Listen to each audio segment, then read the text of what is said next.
Voilà, bonjour à tous. Alors aujourd'hui, on va faire une introduction. La dette de l'État, pour qui, pourquoi? Ou le stud ou le problème. Les grandes lignes, c'est depuis la chute de l'humanité, les anges rebelles ou géants ont pris le dessus et ont gouverné notre monde. Deuxième grande ligne, comme ils sont tombés depuis très longtemps, ils cherchent à faire tomber l'humanité entière dans un piège infernal, littéralement.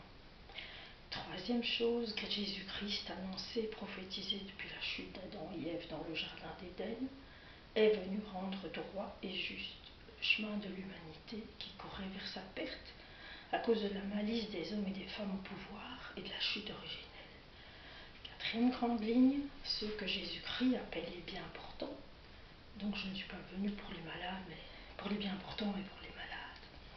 Sont ceux qui dès le départ ont suivi Jésus et ne se sont pas et sont restés purs. Voir Apocalypse chapitre 8 verset 8. Ce sont les premiers 144 000 de l'église de Sion, les premiers fruits de la récolte de Dieu. Alors après, il y a ceux qui, comme le fils prodigue, voir la parabole du fils prodigue, ont sali leurs vêtements et se sont repentis par la suite. Ce sont les brebis perdues, eux qui sont appelés les brebis perdues, c'est-à-dire tous les croyants qui, après avoir compromis leur nature, pure et divine dans les œuvres de la chair, ont donné leur vie à Jésus et, grâce à leur témoignage et le don de leurs œuvres, ont permis à Jésus-Christ de leur pardonner. Et c'est ici que les choses se corsent. Pour ces brebis égarées, Dieu veut être certain qu'elles ne se compromettent ou corrompent plus dans les œuvres de la chair. Alors, dans Romains, chapitre 8, verset 8, « Or, ceux qui sont animés par leur nature propre ne peuvent pas plaire à Dieu. » Donc, la vie animée par l'esprit. Donc c'est pour vous dire les œuvres de la chair. Ils ont donné leur vie à Jésus-Christ après, grâce à leur témoignage.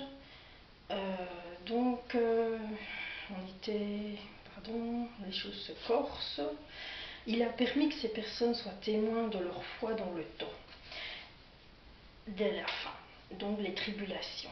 Et à condition qu'elles se tiennent fermes dans la foi, Dieu pourra les accueillir avec joie dans son royaume comme ses enfants adoptifs. Dans le concret, ça veut dire que ceux qui n'ont pas fait de mal sont récompensés les premiers fruits.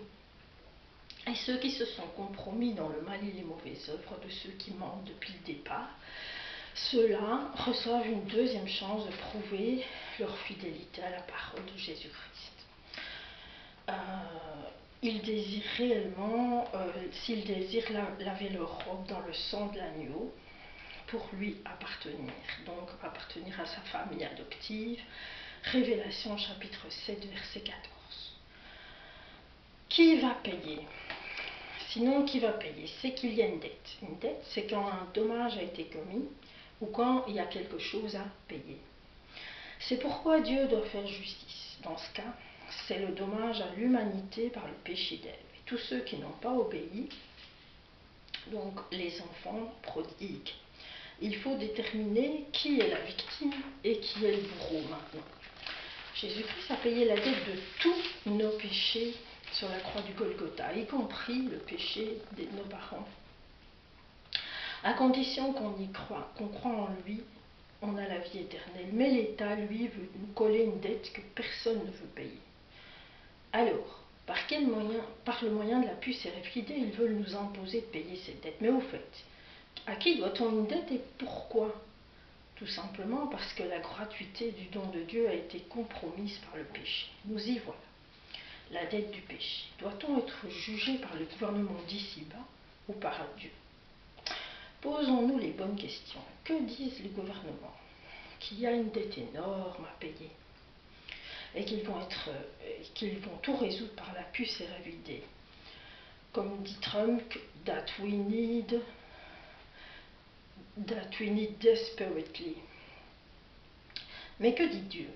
que son fils, le Messie, a tout payé en versant son sang sur la croix.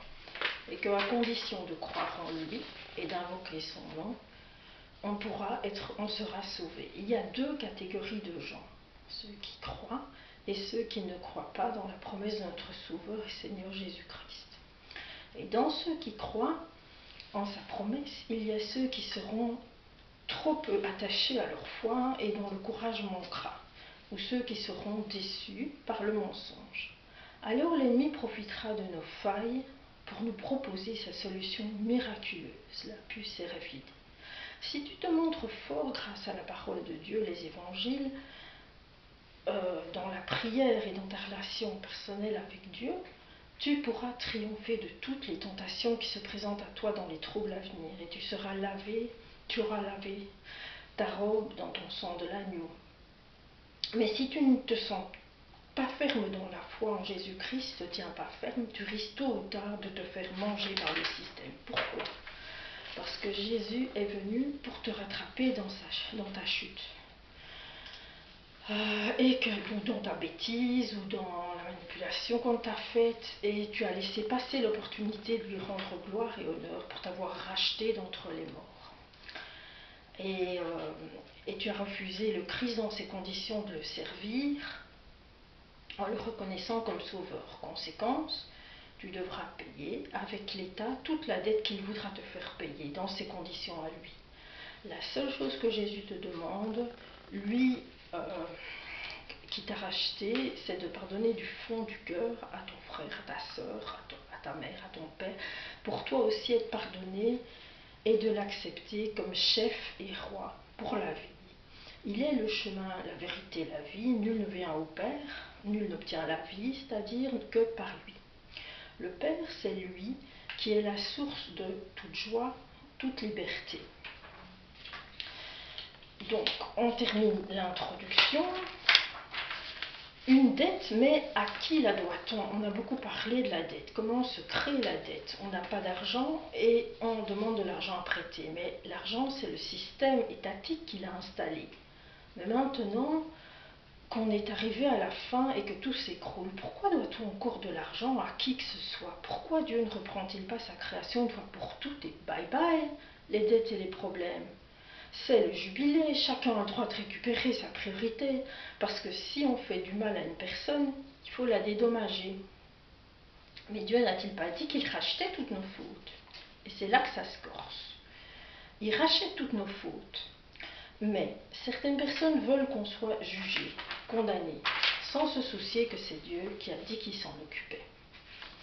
Un peu comme un enfant qui ne veut pas que ce soit son papa qui arbitre un conflit ou un grave problème entre lui et son copain ou voisin, mais qui veut absolument aller le dénoncer à la police ou à la justice. Seulement voilà, ici ce conflit ou ce problème est une affaire d'éternité.